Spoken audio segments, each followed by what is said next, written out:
दोस्तों कहते हैं ऊपर वाले के घर देर है पर अंधेर नहीं। और आज जो स्टोरी मैं आपको सुनाने जा रही हूँ उसमें तो ऊपर वाले ने बिल्कुल भी देर नहीं की और सज़ा फ़ौरन ही सुना दी। मामला है 15 जनवरी 2020 का और ये एक सच्ची कहानी है, सच्ची घटना है जो हमारे ही देश के अंदर हुई थी। एक ऐसी हत्या जिसमें लाश ने खुद अपने हत्यारे को सज़ा दे दी। तो चलिए कहानी को शुरू करते हैं। कहानी में हमें दिखाया गया है कि पुलिस स्टेशन में एक आदमी आता है जो पूर्व एएसआई है और वो यहाँ पर बैठे जो थाना प्रभारी हैं उन्हें बताता है कि उनकी लड़की जो है वो 2 दिन से लापता है। लड़की शादीशुदा है और उन्हें शक है कि उसके पति ने ही उसकी हत्या कर दी है और उसका पति भी 2 दिन से गायब है। अब ये बात सुनकर जो इंस्पेक्टर होते हैं वो चौंक जाते हैं कि ऐसा कैसे हो सकता है, मगर ये बात सच है।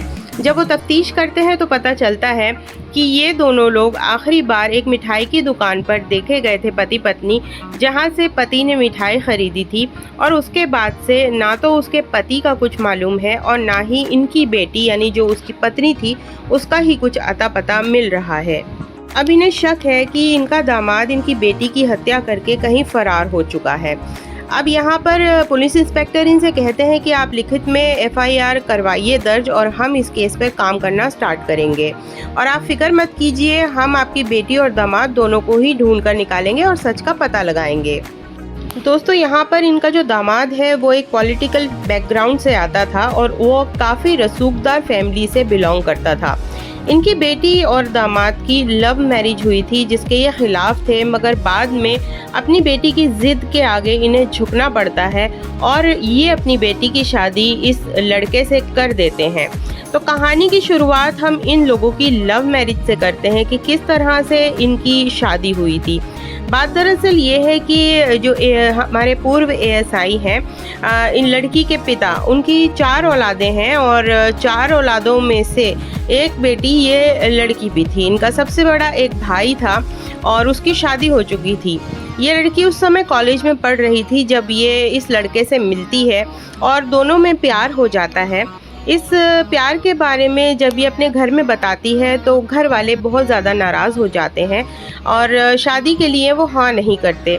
लेकिन जब ये लड़की बहुत ज़्यादा दबाव डालती है तो किसी तरह से इन लोगों की शादी करवा दी जाती है, लेकिन माँ बाप जो हैं वो इससे अपना रिश्ता ख़त्म कर देते हैं लगभग, और ना के बराबर ही रिश्ता इससे रखा जाता है। अब शादी के कुछ वक्त के बाद ये सब कुछ ठीक चल रहा था। हालांकि जो इसके लड़के के घर वाले हैं यानी लड़की की ससुराल वाले, उन्होंने भी अपनी बहू को एक्सेप्ट नहीं किया था।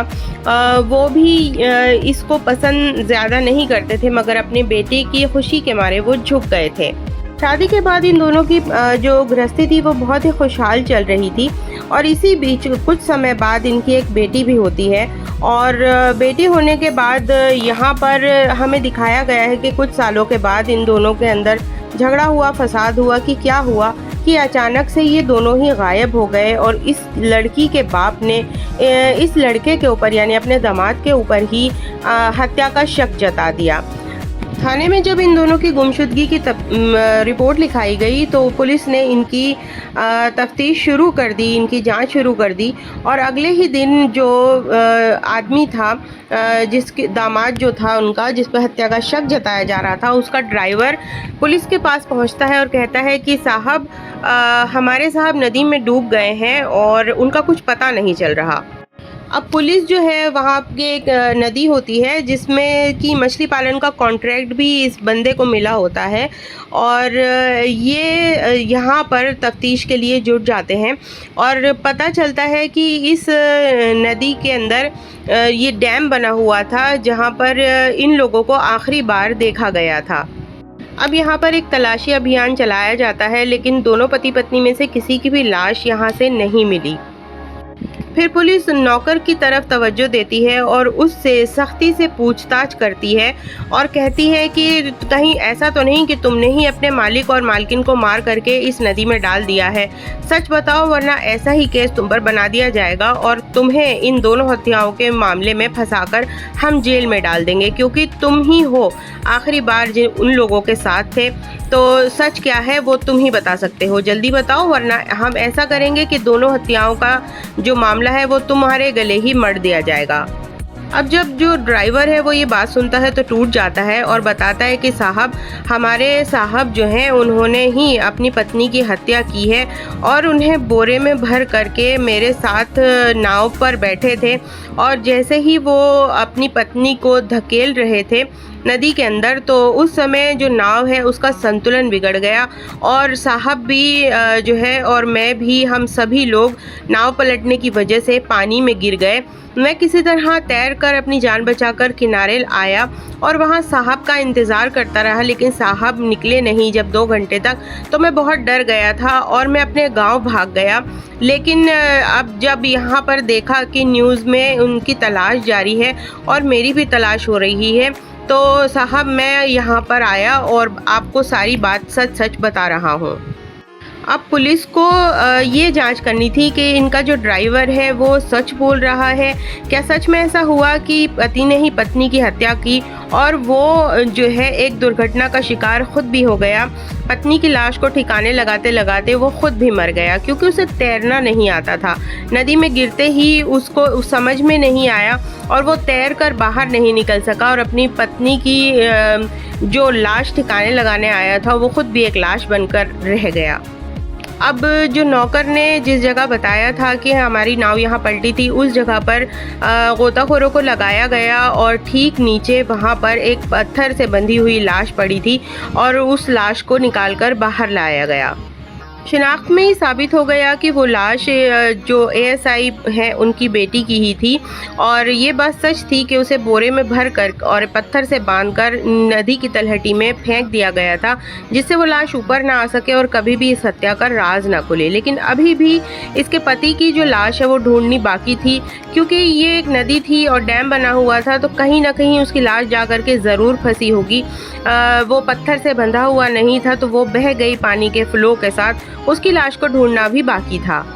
लेकिन बात दरअसल ये थी कि इस कहानी में जहाँ की एक लव मैरिज हुई थी और ये लव मैरिज किस तरह से हत्या की साजिश में बदल गई, ऐसा हुआ तो क्यों हुआ।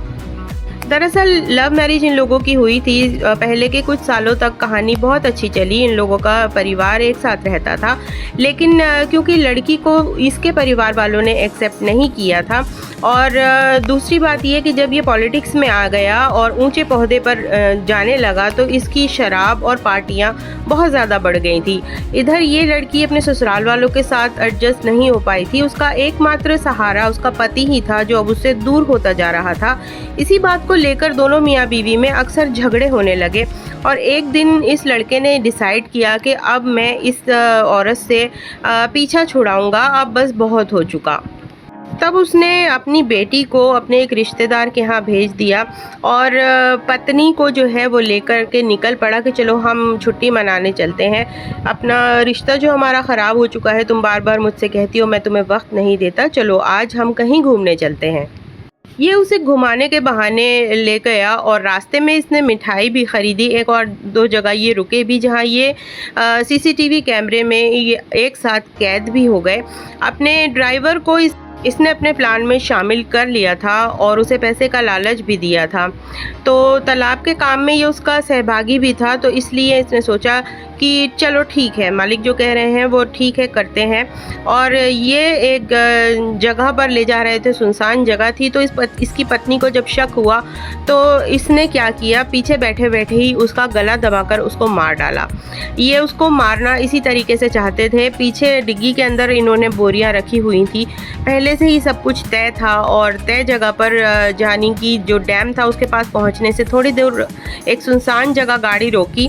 इन लोगों ने उसकी लाश को जो है एक बोरी में भरा और उसको बंद कर दिया उसका मुंह। इसके बाद इन्होंने दूसरी बोरी में बहुत सारे पत्थर भारी भारी डाले और उसके मुंह को बंद करने के बाद उस बोरी से इसकी लाश को बांध दिया और गाड़ी में रखकर ये लोग पहुँचे नदी किनारे। नदी के किनारे पर इन्होंने पहले से ही एक जो किश्ती है, जो नाव है, उसको तैयार करके रखा हुआ था किराए पे लेकर, और उस नाव के अंदर इन्होंने वो जो बोरी थी जिसमें लाश थी इसकी पत्नी की, उसको रखा और गहरे पानी के बीच में पहुंचने के बाद जब ये लोग उस जो लाश है उसे धकेल रहे थे तो नाव का संतुलन बिगड़ जाने की वजह से नाव पलट गई। और जैसे ही नाव पलटी तो जो ड्राइवर था उसे तैरना आता था, लाश जो थी वो पानी में पत्थर की वजह से बैठती चली गई, लेकिन इसका पति जिसे तैरना नहीं आता था वो डूब गया और मर गया। हत्या के 9वें दिन इसके पति की लाश डैम से बरामद कर ली गई। और यहाँ पर हम दोस्तों देखेंगे ऊपर वाले का इंसाफ। ये अपनी पत्नी को मारने के लिए गया था, वो उसको मार दिया, लेकिन लाश अपने साथ इसको भी ले गई। तो कहते हैं ना कि ऊपर वाले के घर में देर है पर अंधेर नहीं, लेकिन यहाँ इस कहानी में ऊपर वाले ने इंसाफ देने में बिल्कुल भी देर नहीं की और हत्यारे को उसी जगह पर मरना पड़ा जहाँ पर वो अपनी बीवी की लाश को लेकर के आया था। ये हत्याकांड कभी शायद खुलकर सामने आता ही नहीं अगर ये लड़का डूबता नहीं और ये इसकी लाश को ठिकाने लगाकर अपनी ज़िंदगी चैन और सुकून से जी रहे होते। इसकी बीवी पे कोई भी इल्ज़ाम लगा देते कि ये कहीं भाग गई या कुछ था। खैर, अब तो इसका जो केस है वो अभी कोर्ट में चल रहा है और ड्राइवर को जो है की हत्या के साथ में भागीदार होने के साथ में उनका आरोपी बनाया गया है। और ये कहानी का अंत बहुत ज़्यादा दुखद था क्योंकि लड़की बेवजह ही मारी गई। अब उसकी जो बच्ची रह गई है वो यतीम हो चुकी है, अनाथ हो चुकी है और उसका भविष्य क्या ही होगा। तो दोस्तों, ये कहानी आपको कैसी लगी कमेंट बॉक्स में ज़रूर बताइएगा और मेरे चैनल को सब्सक्राइब कीजिए और लाइक कीजिएगा एक वीडियो को ज़रूर। और अगर इसी तरह की सच्ची घटनाएं देखना चाहते हैं तो बने रहिए मेरे साथ। मिलती हूँ आपसे अगले वीडियो में, तब तक के लिए बाय।